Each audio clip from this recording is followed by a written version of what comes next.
Welcome to another round of Drawing Board or Miro Board. Today we talk brainstorms with UX designer Brian. Let's go. First question. You thought you'd see everyone's idea in the team brainstorm, but you've got a grand total of 1. Drawing board or Miro board? Drawing board, right? Because in Miro, the team can add ideas now or later. And with privacy mode, we can keep them anonymous until they're good to share. Correct. Next, you need the best way to explain your idea, but all you have is a few sticky notes. Drawing board or Miro board? Drawing board, because, in Miro, I could record videos, add text, images, links, and digital sticky notes, of course, present my thoughts the way I want. Right again. Now, you're looking for a past idea you thought was just genius. Only you could find... Oh, there it is. Drawing board or... Miro. All our finished and unfinished work lives in one place. And he's won.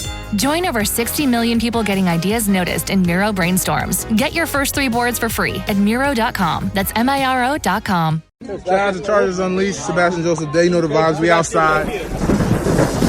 You're listening to the Chargers Unleashed podcast with your host, Dan Wolkenstein and Jake Hefner.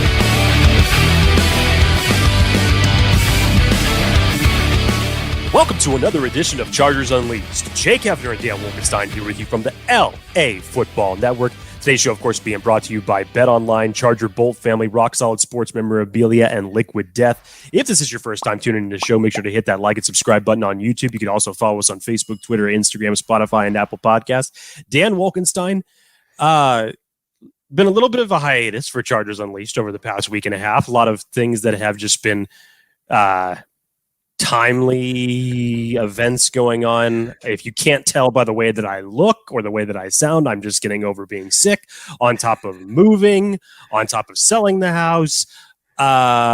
Yes, what you can't see around me is that there is just a room full of shambles and shit around me. So a lot of things have been going on in the personal life of one Jake Hefner, and I know that there is a few things that have been going on in the world of the Wolkenstein family as well. But we're happy to be back. Lots to talk about as we go into this Week 12 matchups between the Chargers and the Arizona Cardinals. And more so, I guess it's like maybe just finally just that come to Jesus meeting, Dan, where you just got to look at yourself in the mirror and say, look, is this who the Chargers really are, despite even what their record says, despite the fact that they are now looking outside of the playoff picture at a 5-5 record? So, yeah, Dan and I are going to be completely honest, or going to be as honest as we can be for the opening part of this show. Let's just say that before we really get into the meat and potatoes of this. Yes. Before we even get into the preview against the Cardinals, we're definitely going to get into like what has transpired over the last couple of weeks and kind of what to make of this Chargers team as it currently stands. Again, echoing Jake's sentiment, apologies for being a bit MIA these last 10 days or so. It has been a wild last time. It's been a little bit of a blur, but we're back. And, of course, it comes on a time where the Chargers lose 2 primetime games back-to-back against the 49ers and the beloved Chiefs, which I was there in the stands for the Chiefs game. And so lots to get into in terms of just brutal honesty.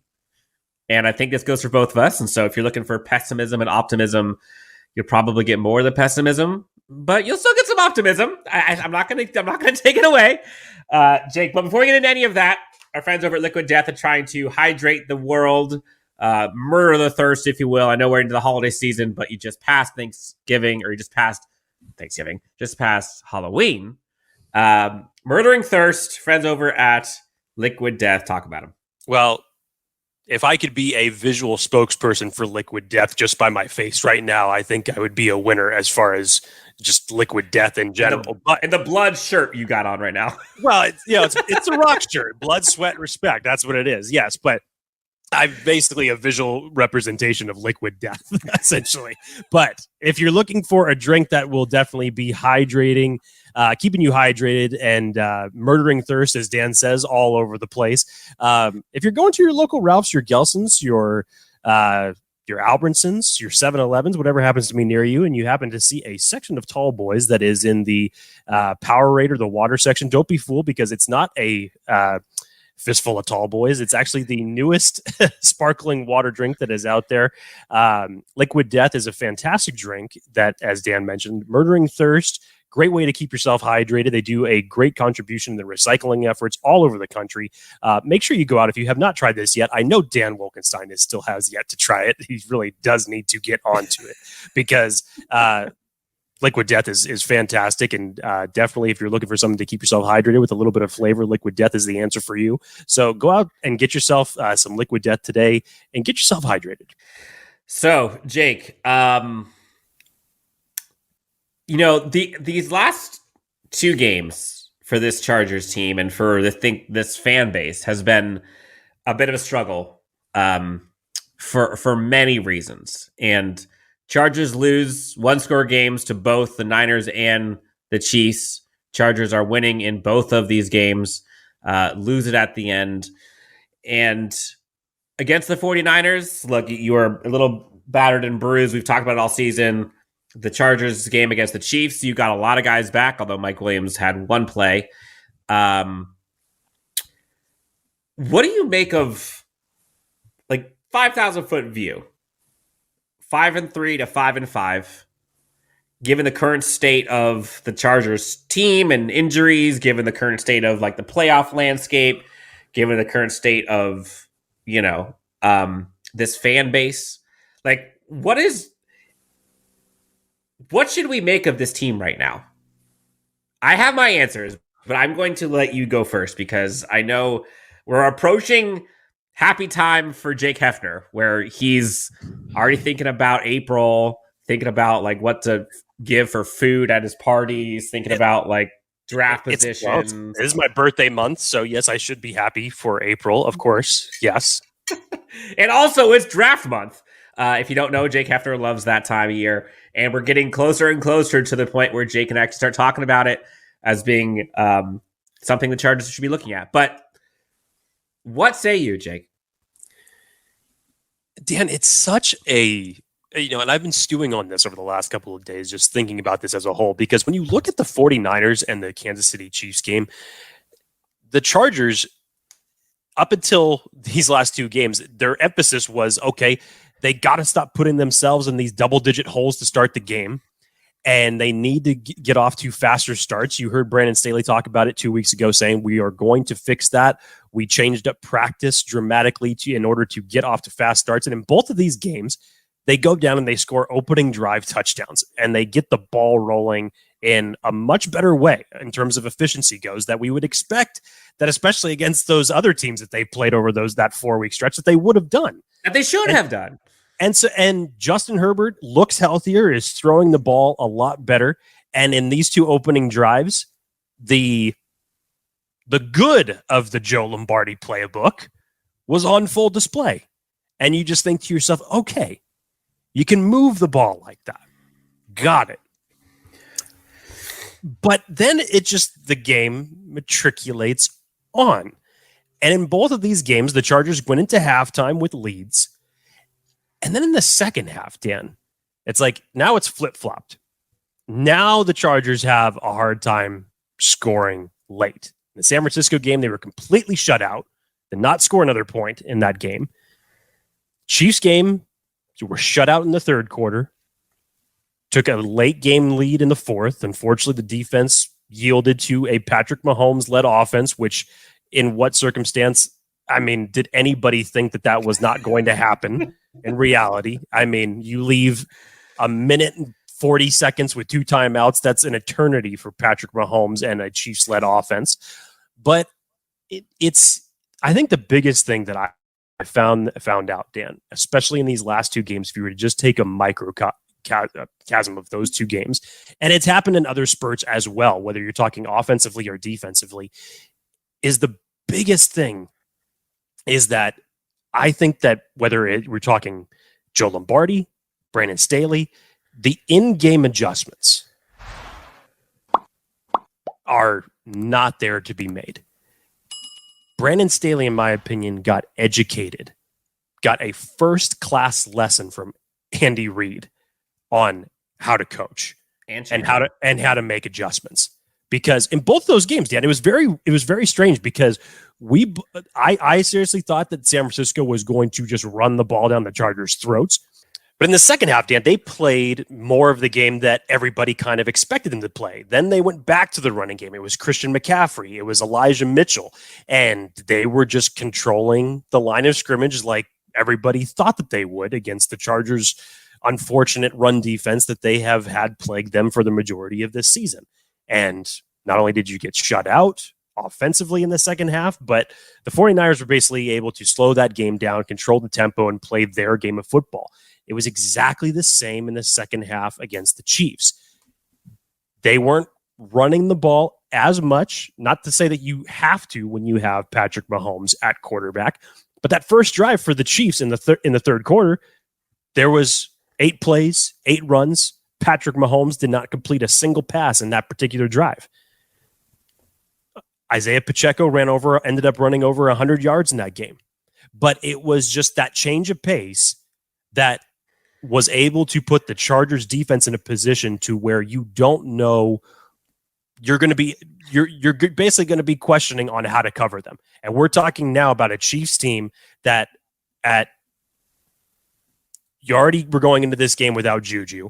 You know you didn't have McCole Hardman. You ended up losing Kadarius Toney for them in the early part of the game. So you were down essentially 3 receivers for the Chiefs, and they were still able to just own the line of scrimmage with 3 tight ends and Sky Moore. And I think they lost Clyde Edwards-Helaire as well.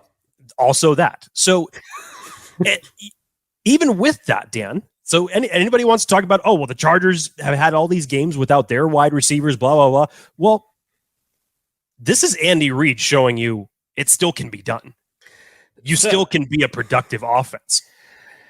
And I know I've rambled a little bit here in my point, Dan, but this has been the one thing that I think that has really hurt the Chargers in different spurts of the season. And then more recently over these last 2 games is that I feel like whether we're talking about Joe Lombardi running the same vanilla conservative offense at spurts, because it's like, how do you go from that first drive to then the conventional offense that we saw in the second half of the 49ers game, the third quarter of the Chiefs game? And then from a defensive perspective, I know you're missing players, and I know that we just can't go. The running game sucked. The running defense sucked before we lost players, other than Joey Bosa. Yes. So I can't use this injury excuse anymore. You have to figure out ways to cover better. It's the same soft zone shell scheme that you just continue to run. Third down plays, I mean, give me a break. 3rd and 17 when you got the Chiefs backed up against their own end zone and you end up letting that conversion go. That's inexcusable. The Chargers are one of the worst teams defensively in the league and have been the entire year in third down conversions for the opposing team. Absolutely horrible. And when you do that and when you're not able to get off the field, you're going to be in a tough position. So I think it is coaching aspects, Dan, because you know that these players are fighting their asses off. You could tell that they are. You could tell that they're not happy with it. But sitting at 5-5 now, in an unfortunate situation to where your playoff hopes do not solely rest on the performance of you and on your shoulders anymore, now you have to eventually hope for some unfortunate downfall from the rest of these teams that are in front of you, while you basically have to run the table these last handful of weeks that we have for the NFL season. I just don't know if it can be done, Dan. And truth of the matter is, the biggest question is, do you trust the coordinators or the coaching staff to get it right? So I'm going to try to be succinct here. Week 10 against the 49ers, I think that was the game I expected. Kind of a slugfest. Chargers lost a close one. They were by far the more decimated team due to injury, and it showed. They showed a lot of heart. Everyone talked about them playing their asses off, and they lost. Like, they could have won, but they lost. The Chiefs game got a lot of guys back. Keenan Allen came back, and you could see how big a difference that makes. You know, Keenan Allen, other than Corey Linsley might be the second most important person on this offense for Justin Herbert. No Gerald Everett. Mike Williams gets hurt after the first play, so they're kind of still down some weapons, whatever. Defense, you held the Chiefs to 23 points until the very end, that last drive. And like you said, it's hard to expect your defense to stop Patrick Mahomes when he has 2 timeouts and eternity of time going up against this defense. Now, should Travis Kelce be going all over them? No. Derwin James got beat, which I'll take Derwin James against Travis Kelce all the time. And he did very good except for one play. Unfortunately for me, and I'm kind of noticing this, and I don't know if this is a coaching issue or a player issue, but the dichotomy between Patrick Mahomes and Justin Herbert and the amount of rain that they have on their offenses, respectively, is night and day. You talked about how the Chiefs, decimated by injuries, their offense are without like their wide receiver 1, 2, they are down their running back 1. They basically have like 6 tight ends and Patrick Mahomes and Pacheco. That's basically it. And somehow that Chiefs offense doesn't look very different. The Chiefs offense looks pretty good, all things considered, without those guys. And it's because of the guy snapping the ball. Like, Patrick Mahomes is that guy. And I think what I'm noticing is, everyone talked about earlier where the Chargers coaching staff, Lombardi, whatever, they weren't letting Herbert throw it downfield, blah, blah, blah. It's less about downfield stuff to me. It's less about aggression to me and play calling. To me, it's more about if I'm Coach Lombardi and I'm looking at this offense and seeing how stagnant it is at times and seeing how defenses are able to run the same thing over and over and over and over and over again and just beat you. I look at this and I say, at some point, you look at the talent of Justin Herbert and say, you know what, Justin, what do you want to do? Clear the whiteboard. Just go be special. Go do it. You don't need to run whatever column. You take it. You take over. And watching Patrick Mahomes do his thing and basically have no border around his sandbox to play, and then looking at Justin Herbert and kind of his sandbox that's just kind of closing in on him little by little. Now, granted, the offensive line for the Chargers was not doing very good, but the play calling for the Chiefs was allowing Patrick Mahomes to kind of go out and do his thing. That's part of it. But then the other part of it is I kind of look at this and I'm like, okay, the Chargers were winning basically all game. And this is kind of a harsh reality. And I might get heat for this, and I'm fine with it. Patrick Mahomes had the ball, 2 timeouts in eternity, drove right down the field with ease. Yes, he got helped by the holding call on Derwin James on 3rd down that ended up becoming a first down. All of a sudden, they go down the field and score.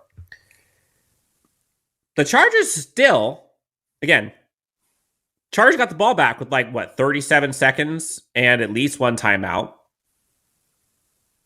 Justin Herbert's got Keenan Allen. He's got 37 seconds to go down and score a field goal.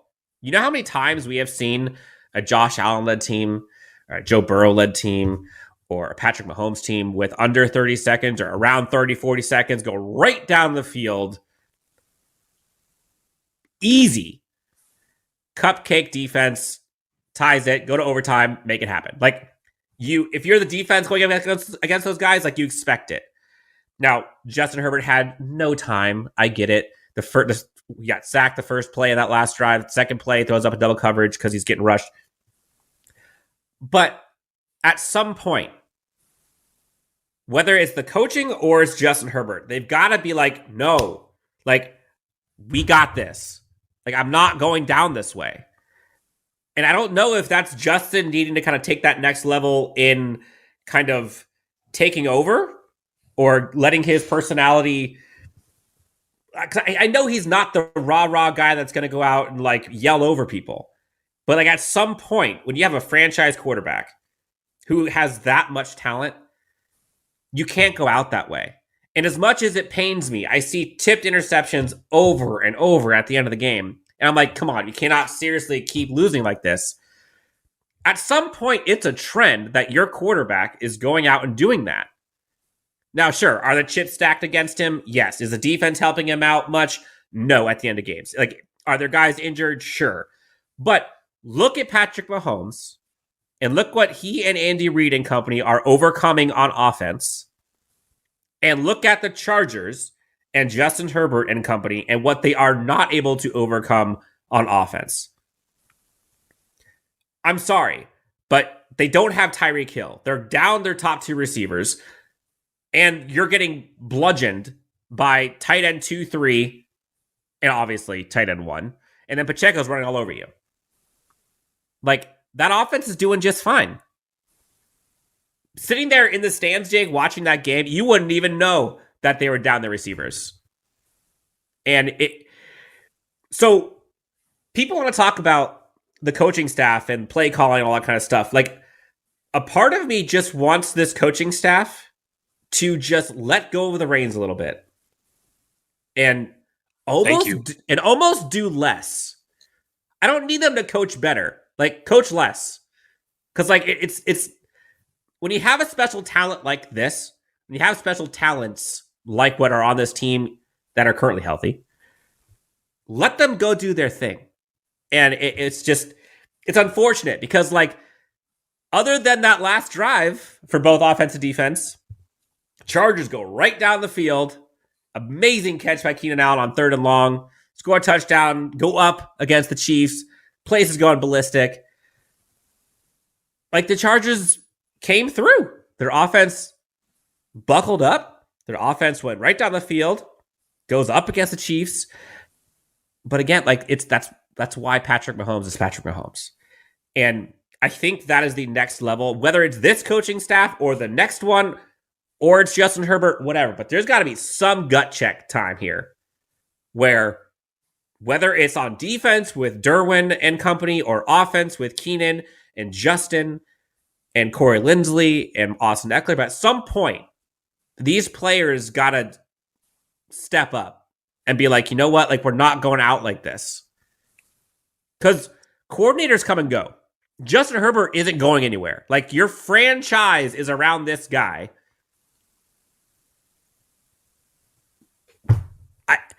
That's the frustrating part for me is, like, you know, people talk about the Chargers team, you know, they just get outmanned. The other teams are more physical than they are and all this kind of stuff. Like, to some extent, sure. You know, and I think the injuries certainly play a part in that, but it was happening before the defense was injured, so you can't really talk about that. It's like they're not. I just don't know if they're getting out coached. They're just coaching too much. Like, and I guess that means they're being out coached. But, like, when you got talent like this, and everyone can address the talent in the room, if the talent isn't on display, like, that's because of coaching. Because you put talented players out there and just go in the backyard or somewhere and say, hey, go ball out, like, those guys are going to have fun. But, like, if you're putting all this crap in their head about things they got to do, like, it just kind of goes away. And I think that's what, look, like, is it the season's not over? You might disagree with me. The season's not over. I've always said if they could somehow get to 6-5, I think 10 wins make the playoffs. The last 2 weeks have been what we expected. No one thought the Chargers should win those games until the games are played and all of a sudden, like, oh, wow, the Chargers look good. Big stretch coming up. Obviously, I think the Titans game is going to be tough. Colts game, I think now doesn't look as tough as it. Miami's going to be tough. Miami's going to be tough. You beat Tennessee, you beat Miami, you beat the Colts, you're right back in. Do I think they're going to? Do you think they're going to do that? You have to at least run the table, or if not, lose at least one of these last games. On top of having some help from other teams ahead of you in the playoff. I think they've got 2 games to lose in my opinion. I think they can lose 2 games, make the playoffs. I think 10-7 gets in. The last piece I'll say on this, Dan, and kind of just piggybacking off of your comments on coaching aspect. And again, it really has come to a head over these last 2 weeks in the second half when you're looking at it. Has Brandon Staley lost his aggressiveness? There's times when I want to say, yeah, maybe a little bit, but then there's other times where you just kind of say, okay, that was better. That's feels like the old Brandon Staley again. And it's weird to kind of say that just because, okay, you have now gone away from getting yourself in a double-digit hole to start the game. You've scored 2 opening drive touchdowns over these last 2 weeks. But Dan, examples of this. Second half in that 49ers game, Brandon Staley had said that they had started switching their coverages from man that they were able to pick apart. That's why they were able to move the ball so well in that first half. And he had noticed that they had changed that, so they went away from it. But Dan, in those, I think it was 5 or 6 possessions that they ended up having throughout the course of the second half. They ran the ball 5 out of those 6 times on first down and netted nothing. On top of that, you also decided that was a good time very late in the game to run a reverse to DeAndre Carter. Not only to the better side of the left, no, you ran it to the side where Nick Bosa was at, also behind your backup right tackle at that point with Foster Sorrell. And that was just the weird part of that game to me. It's just, it really got conservative. And then example in the Chiefs game, Dan. Chiefs one was worse to me.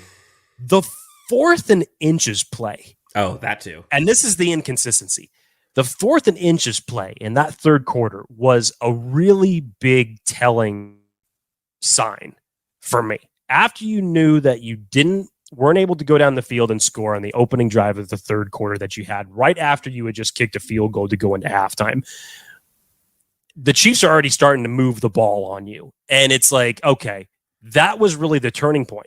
But in the other situations throughout the game, when you had short yardage situations to go, here came Justin Herbert doing his quarterback sneaks and was converting. Sony Michel gets on conversion. Sony Michel barely got the conversion on Isaiah that Spiller. one. They were doing it. It's just like, I know that people have their difference of opinion on the aggressive Brandon Staley because sometimes it works, sometimes it doesn't. And we're talking about 4th and inches from your own 38. Not as bad as some of the 4th and, but it's just from that standpoint of knowing that you can't keep this Chiefs team to just field goals. You can't have the same results that you had in the first half by just doing the exact same things that you were doing before.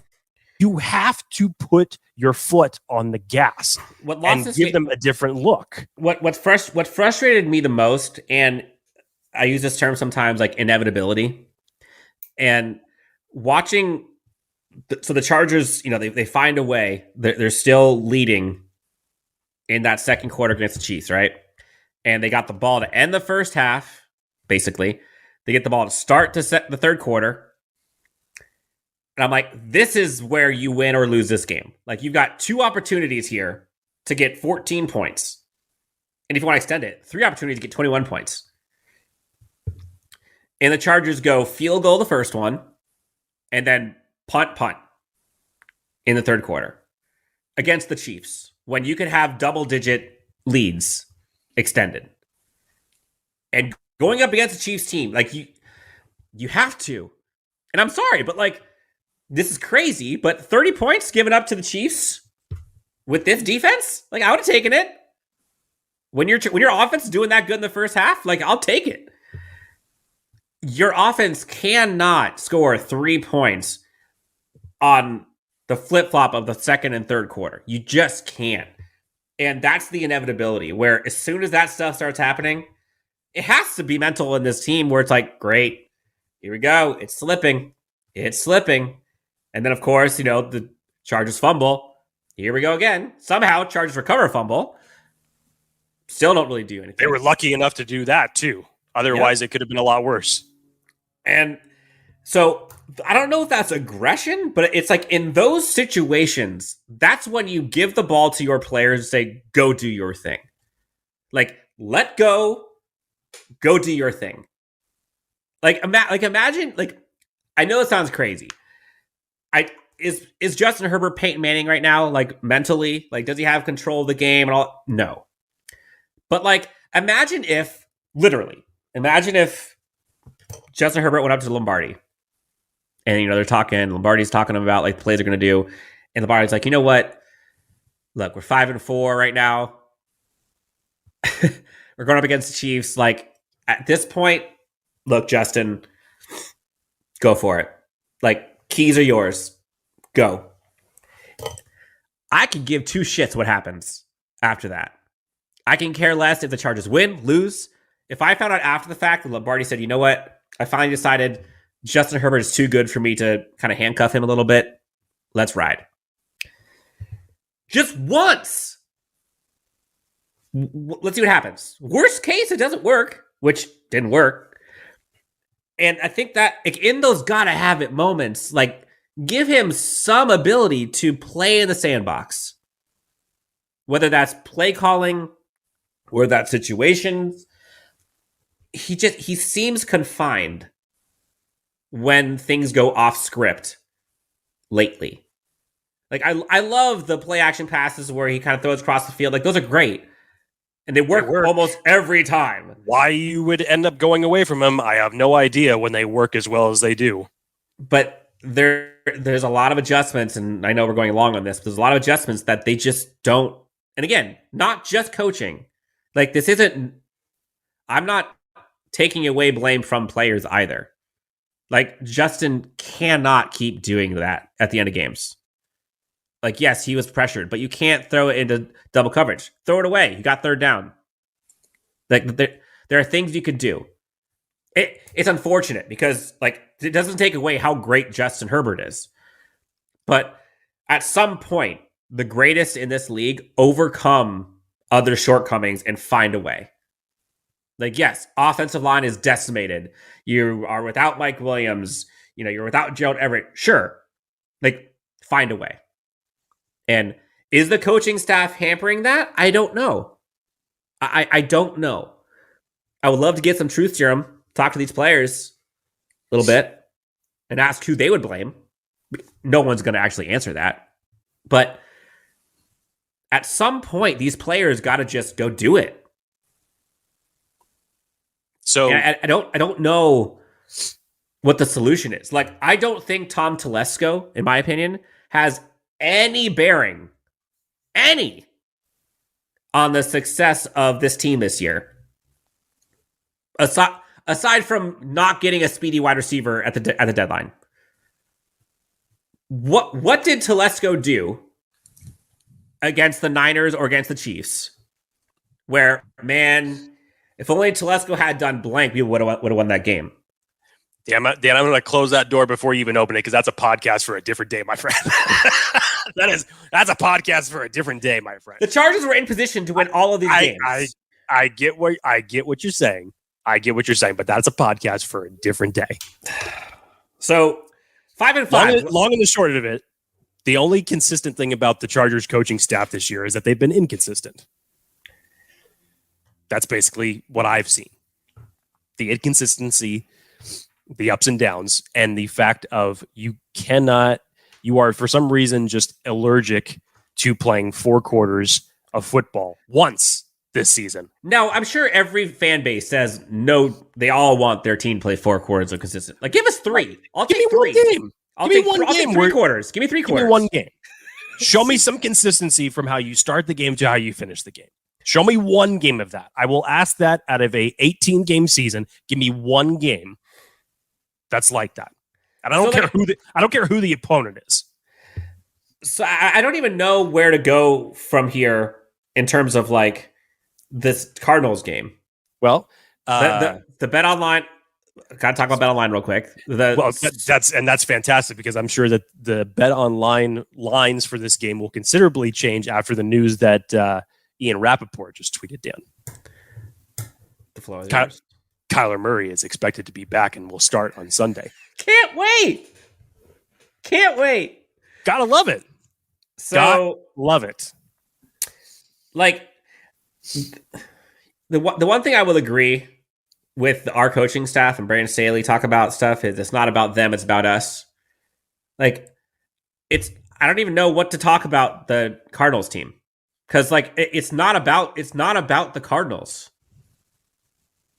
The Cardinals are no better than the Chiefs, obviously. And there are no more weapons on the Cardinals than the Chiefs have. Like, sure, DeAndre Hopkins, Kyler Murray. Sorry, like rewind that a second. I thought I got lost in your translation on what you just said. The Cardinals are no better than the Chiefs. So like elaborate. Yep. No. So like, what is there to talk about with this Cardinals game? Like, it's not about what the Cardinals are going to do. It's can the Chargers finally effing do something? Thank you. That's the right question. Because every game for this Chargers team has literally come down to the wire, whether it is a victory or a loss for this team, you look at the Cleveland game on how that ended for the Chargers in a very fortunate fashion.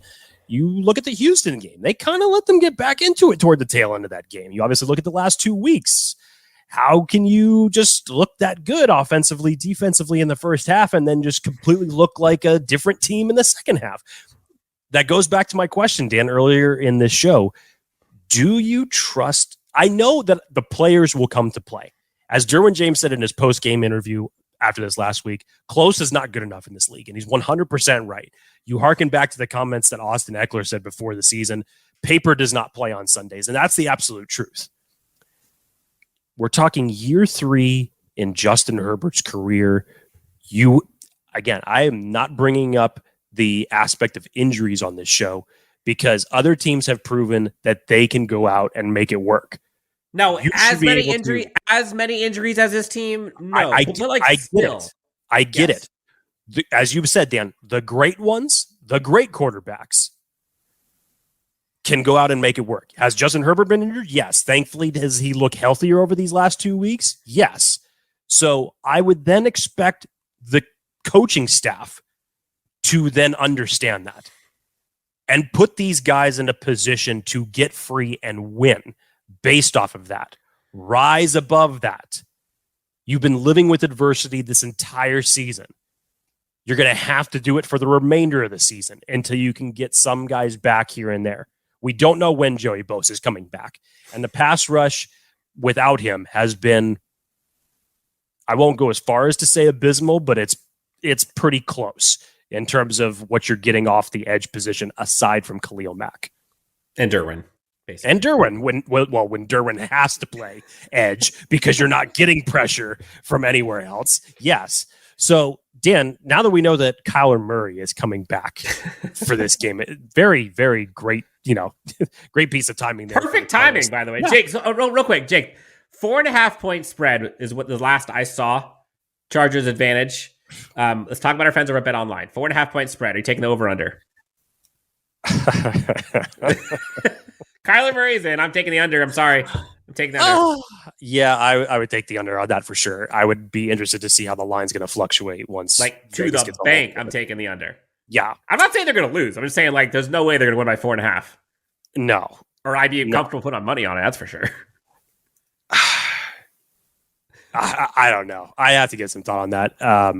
Yeah. Anywho, want to remind everybody that Bet Online continues to be your number one source for all of your sports betting needs this season. You'll always find the latest odds, team matchup info, player news, and game trends over at Bet Online. And as your continued source for all sports wagering information, Bet Online features live betting, free contests, and giveaways all season long. Always the fastest and easiest ways to bet on all of your favorite sports and events, whether that's NFL, NBA, NHL, MMA, tennis, boxing, or even golf. Head on over to betonline.ag to join and receive your 50% welcome bonus with your first deposit. Make sure to use the promo code BELIEVE, that's BLEAV, to receive your rewards. Bet Online, where the game starts. So we'll get into like our predictions for this next game. Like I honestly don't think there's any thing to talk about specifically in terms of matchups and all that kind of stuff against this Cardinals team because like it's not about that, in my opinion. Like I want to see Justin Herbert is a top 5 quarterback, talent-wise, 100%, no question. I want to see him and this coaching staff act like it. It's not just the coaching staff. It's not just the coaching staff. And at some point, Justin's going to have to kind of take that next level. That's not saying he's bad. It's not saying he's not very, very, very good. But I don't know if he's at the greatness tier. He's still at the very good. And that's just being honest. The greatest overcome. And you can look at Tom Brady. You could look at Patrick Mahomes. You could look at all of these guys who, Josh Allen, like the stuff they do is like miracles. And you're always like, oh, great, we're losing to miracles again. Here we go. But like, that's what they do. And point blank, Justin Herbert isn't there.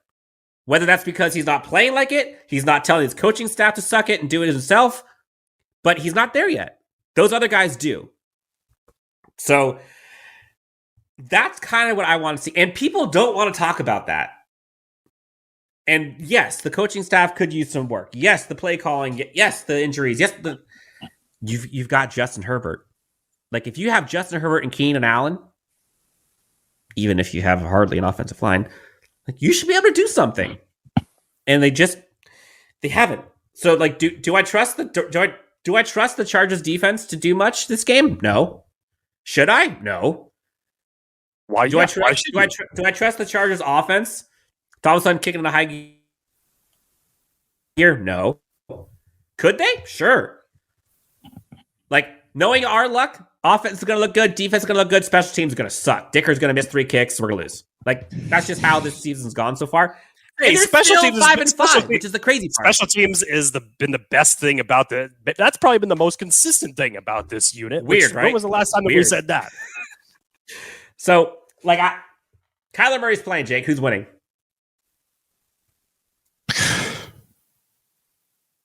Like, honestly, like, I don't think last week or the week prior were like must-win games. Like they weren't must-win.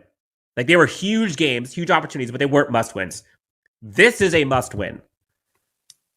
Your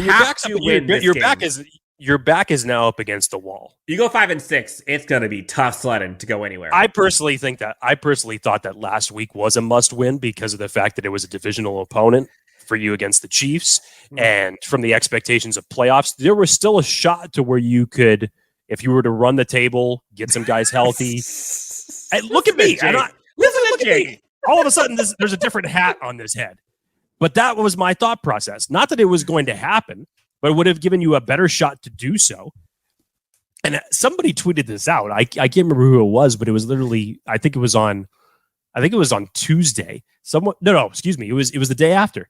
Someone said the AFC West, specifically the Raiders, the Broncos, and the Chargers, spent over $1 billion in free agency, and every single one of them is going home after Thanksgiving, pretty much.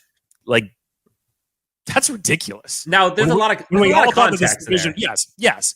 But when we all thought that this division was just going to be a freaking grindhouse and beating the crap out of each other for the entirety of the season, it's been anything but, unfortunately. So is Dan correct in this circumstance that is this a must win? Well, yeah. You're now fully in desperation mode. You're not mathematically out of the playoffs yet, but you dropped to 5-6 with the games that you still have left. Yeah. Jake's draft board's getting already cleaned up. Like, so it's getting Jake, there. 5-5. Do they come out 5-6 or 6-5? Dan, see, you look at the aspects of it. I think they win. I think they win. I know I'm the optimist, but I think they. No. I personally think that the Chargers should win. No, they should. No. Will they? Will they win? We know they should win. I'm gonna answer my own question. I'm gonna answer my own question from earlier in the show. Do I trust this coaching staff to put it together and win games like this? Do you trust the players to overcome the coaching staff? Also, no. It's not that I don't trust the players, because I know that the players are playing. They're showing they have shown their response to adversity all this season. Has it always led to wins? No, it has not. But I just don't trust this coaching staff to put these players in a position to win, especially if they have the lead, Dan. So no. So you think they're going to lose? So you say they lose? We know they should win.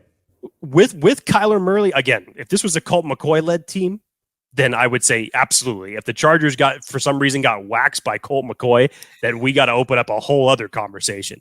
But with Kyler Murray coming back, DeAndre Hopkins is back now. They could still tear you apart. And if they decide to go to the ground attack earlier than the last two teams have done which they should, this could be a very long game for the Chargers. So you don't trust the coaching staff, so you have the Chargers losing? Jake's is currently choking on his pessimism. I made sure that I hit the mute button there before I did so that nobody heard that. Correct. Okay. Correct. Maybe this is like the last straw, or like me holding on by a thread to my optimism, which I don't even know if you call it optimism at this point. But I just can't. I think somehow. Can you trust him? It's to me like it's not about trusting the coaching staff. I just can't see this Chargers team losing 3 straight with some of their guys coming back against this time not as like this. The last 2 games were against great teams, very good or great teams. This is not a very good team. They have some talented players. It's not the same thing. So for full context, just for what you just said, you should have. We still don't know what the status is going to be for Mike Williams if he's going to play in this game or Everett. From indications were that it was not a long-term or too serious, but we'll still see. With the way that injuries have plagued this team, you could lose a fingernail and you'll be out for 6 weeks. But there is a good chance that you could get Gerald Everett back for this game and Mike Williams back for this game. So you could actually have your full complement of starters. Starting weapons. Starting weapons, yes. Other than Jalen Guyton. Correct. You're still without your left tackle. Yes. Again, I said weapons. Yeah. Yes. So, we haven't gotten to see this Chargers offense with their weapons, aside from Guyton, since week 1.5. If they can, we saw what that offense looked like against the Chiefs. And it's very different when those guys are out there versus not. And all that talk about Justin Herbert and the offensive coaching staff isn't allowing him to play and throw down the field and be aggressive. No, they were. You saw it all the time. Even in the fourth quarter, you saw it. Did you see it enough? No, but they were doing it. I have the Chargers winning. If they lose, Jake, it is going to be like if it's not already Black Monday, it's going to be Black Monday in November. Some people are already there. First of all, some people are already there. Yes. I think we'd be remiss, Dan, if we did not mention the growth of Josh Palmer over these last couple of weeks. Talk about someone who has carried the load for this receiving group. Stepped up. Yes. Big time. Big time. And to see that next step level of what he can be as a wide receiver and a weapon for this team has been great. I thought he looked fantastic against the Chiefs. You need to get him in more positions like that more often, please. So whatever you need to do from an offensive playbook standpoint, continue to do it. Continue to find ways to have for Josh Palmer to get open. And I'm sure if that you have your full complement of weapons, that you have more flexibility to do so. Do the Chargers win? This is gut check time, man. It is gut check time, Dan. I can't confidently say that the Chargers will win this game, Dan. No. And I say that simply because of the fact that I've seen nothing that gives me confidence. And I'm not talking about these last 2 weeks. I'm talking about the whole aspect of the entire season. Yeah. The Chargers were fortunate enough. Out of their 5 wins, there's a couple wins in there that they're very fortunate to have, where they got breaks that historically did not go their way. Mm-hmm. So are they really a fair, I guess, image of a 5-5 record? Are they better? Are they worse? I don't know. I think now I think they're an accurate 5-5 team. I think 5-3, you're like, damn, I'll take it. 5-3 is 5-3 is 5-3. Okay. But then going into those last 2 games, they lose. They're 5-5. Like that's what 5-5 teams do. Yes. I think you get your full complement of weapons back. There should be no reason that the Chargers should lose this game. 0. If they can get to 6-5, I've said it for weeks. If they can get to 6-5, let's ride. I want to see 6-5, get healthier. You can get Joey Bosa back maybe one more week afterwards. 6-5 going into the game against, I believe it's Miami, is afterwards. Like we have Arizona, then the Raiders. The Raiders next week. If we can get to 7-5 going against Miami, that would be the game where maybe Joey Bosa gets back. Like now we're cooking. But 6-5, get to 6-5. The whole season's in front of you. 5-6. It's gonna be tough sledding to get 10 wins. It's almost impossible. Almost. Jake, I'll say I'm pessimist. I'll say I'm pessimistically optimistic that they will and win I'm optimistically pessimistic on this one. But they'll win this game. I just want to see a game where adjustments can be shown by this coaching staff. In game, not week to week. In-game adjustments, yes. In-game adjustments. If they're throwing something at you, I'd like to see something different. I know that you're not going to be able to stop the run in this game. That's a fact that we've had to live with since the early weeks of this season. Sidebar, Jake, how in the hell is that still a thing? Like, it blows my mind. It just blows my mind. Okay, there's a lot of feelings on this one. A lot of truth serums passed out to us because we were telling the truth. It's going to be a big. I can't say that word enough. How big? Big. This game is for these players, coaches. Like this is huge. This is arguably the biggest game of Joe Lombardi's. It's so you're saying it's win or go home after this game? No, I think it's win or lose your job. Who would be losing their job? Coaching staff, especially. Not necessarily Brandon Staley yet. If you lose this game, someone's losing their job. Period. That's my call. You're talking come Monday or coming the end of the season? I wouldn't be surprised come Monday. I know it's not a Telesco Spanos thing. Yeah, but they don't do that. Yes, but they also don't get Khalil Mack. They also there's a lot of things that they don't do, and they did it. Heads will roll if they lose this game. That's all I'm saying. Jake, you can find Jake getting healthier and healthier by the minute soon in his new house at Jake D. Hefner. Myself at Dan W. Sports. Guys and gals, thank you again for putting up with us in the hiatus we had. Lots of life stuff going on, but we are back. Do yourself a favor.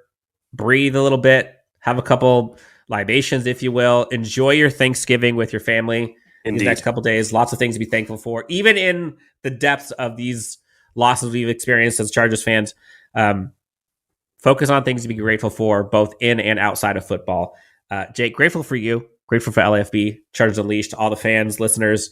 Let's get this Chargers victory, and we'll talk to you guys next time on Chargers Unleashed. Happy Thanksgiving, everyone. Enjoy your Black Friday shopping if you're shopping. We'll talk to you soon.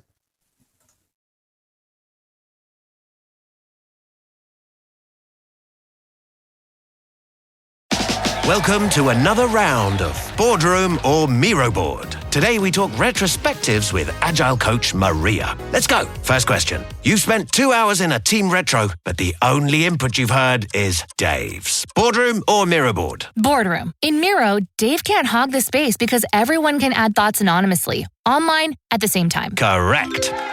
Next. You need the team to act on feedback fast, so you turn all those retro notes into Jira tasks instantly. Miro all the way. And I can assign those tasks to teammates. You're nailing this. Now, you see hundreds of sticky notes from the Retro. A real mess. But you organize them into 5 themes in just seconds. Miro, I basically get back an entire hour when I use its AI tools for clustering. And she's done it. Join over 60 million people running actually enjoyable and actionable retros in Miro. Get your first 3 boards free at Miro.com. That's Miro.com.